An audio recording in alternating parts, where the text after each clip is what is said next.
Hello students, मैं हूं आपकी तूर्या मैम। लास्ट वीडियो में मैंने आपको ठीक काम करें आधा पढ़ाया था, जो कि मैं अभी पूरा करने वाली हूं। पेज 3 तक बच्चों हमने पढ़ लिया था, इसीलिए अब हम आगे बढ़ते हैं। बूढ़े बाबा से हम शुरू करेंगे। बूढ़ा बाबा क्या कहता है, आइए देखते हैं। बस बच ही गया बेटा। रमेश, बाबा, गीता को अपने किए पर बहुत पछतावा है। गीता, मुझे माफ़ कर दो बाबा, मैं अब कभी सड़क पर केले का छिलका नहीं फेंकूंगी। बूढ़ा बाबा, कोई बात नहीं बेटी, सुबह का भूला अगर शाम को घर लौट आए तो भूला नहीं कहलाता। यहाँ तक हम क्या देख रहे हैं बच्चों कि बूढ़ा बाबा केले के छिलके पर फिसल जाते हैं, जो गीता ने खाकर फेंक दिया था।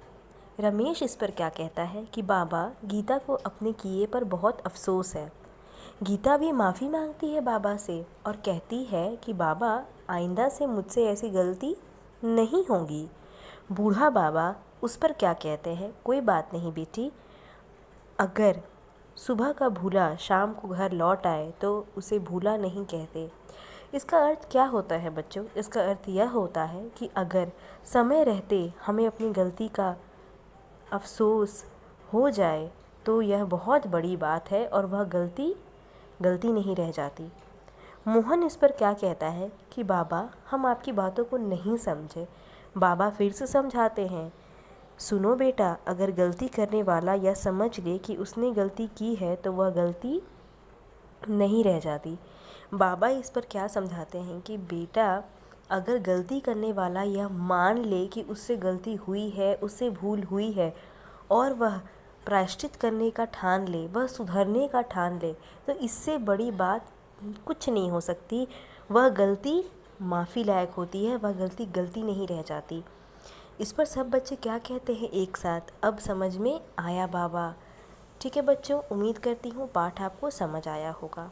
अब हम चलते हैं अभ्यास पर। बुक के अभ्यास पर हम देख सकते हैं जो पहला प्रश्न है वो है सही या गलत। हमें इस पर चिन्ह लगाने हैं। फूल तोड़ने चाहिए, बिल्कुल गलत बात। खून बहने पर दवा लगानी चाहिए, बिल्कुल सही। गीता अपने गलत काम करने पर पछताई, बिल्कुल सही। गलत काम का नतीजा गलत होता है, बिल्कुल सही। अब आते हैं किसने किससे कहा पर। आओ फूल तोड़ते हैं, यह वाक्य किसने कहा था? यह वाक्य राजू ने कहा था। ख नंबर, उसकी उंगली से तो खून बह रहा है, यह वाक्य किसने कहा था? यह वाक्य मोहन ने कहा था। देख लिया, ठीक काम न करने का नतीजा, यह वाक्य किसने कहा था?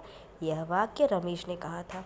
बस बच ही गया बेटा, यह वाक्य किसने कहा था बच्चों? याद कीजिए, यह वाक्य बूढ़ा बाबा ने कहा था। बाबा, हम समझे नहीं, यह वाक्य किसने कहा था? यह वाक्य मोहन ने कहा था। अब हम आते हैं प्रश्न उत्तर पर। सड़क पर छिलका किसने फेंका था? जो पहला प्रश्न का उत्तर है वह है सड़क पर छिलका गीता ने फेंका था। बच्चों, यहाँ पर मेरे पास जगह कम है, इसीलिए मैंने बस मूल आंसर लिखा है गीता। आप जब अपने घर पर अपने कॉपी पर लिखेंगे तो पूरा उत्तर लिखिएगा। सड़क पर छिलका गीता ने फेंका था। राजू की उंगली में क्या चुभ गया था? राजू की उंगली में कांटा चुभ गया था। बगीचे में क्या तोड़ना मना था? बगीचे में फूल तोड़ना मना था। बूढ़ा बाबा किस छिलके से फिसला? केले के छिलके से फिसला। तो आप लिखेंगे बूढ़ा बाबा केले के छिलके से फिसला। इस पाठ से हमें क्या सीख मिलती है? इस पाठ से हमें यह सीख मिलती है कि अगर गलती करने वाला यह समझ ले कि उसने गलती की है तो वह गलती नहीं रह जाती। बच्चों, मैंने मूल उत्तर लिखा है, आप पूरा वाक्य के साथ उत्तर को लिखिएगा अपने घर के कॉपी में। एक बात और, 3 का ख जो कांटा है उसमें बिंदु ज़रूर दे दीजिएगा। जो चंद्र बिंदु है यहाँ पर अपूर्ण है तो उस पर आप बिंदु ज़रूर डाल दीजिएगा। चौथा नंबर जो प्रश्न है वह मैं आपको गृह कार्य देती हूँ। यह पाठ के आधार पर आपको बस मिलान करने हैं। जैसे कि कुछ नहीं होता, कोई देख तो नहीं रहा, ऐसे करके हमें मिलाने हैं, जो आप स्वयं भी कर सकते हैं। ठीक है बच्चों, अब नेक्स्ट वीडियो में हम क्या करेंगे, तीसरा पाठ पढ़ेंगे। उससे पहले मैं चाहती हूँ कि आप मेरे साथ इस पाठ के कठिन शब्द देख लीजिए। तो कठिन शब्द के लिए पहला पन्ना पे आते हैं।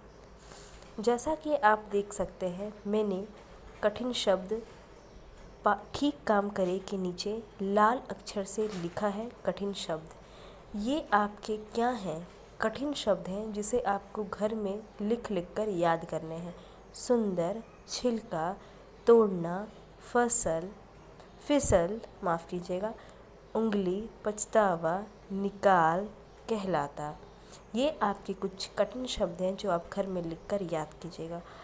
अब हम मिलेंगे नेक्स्ट वीडियो में पार्ट 3 के साथ। तब तक के लिए बच्चों अच्छे से रहिएगा और खूब मन लगाकर पढ़ाई करिएगा।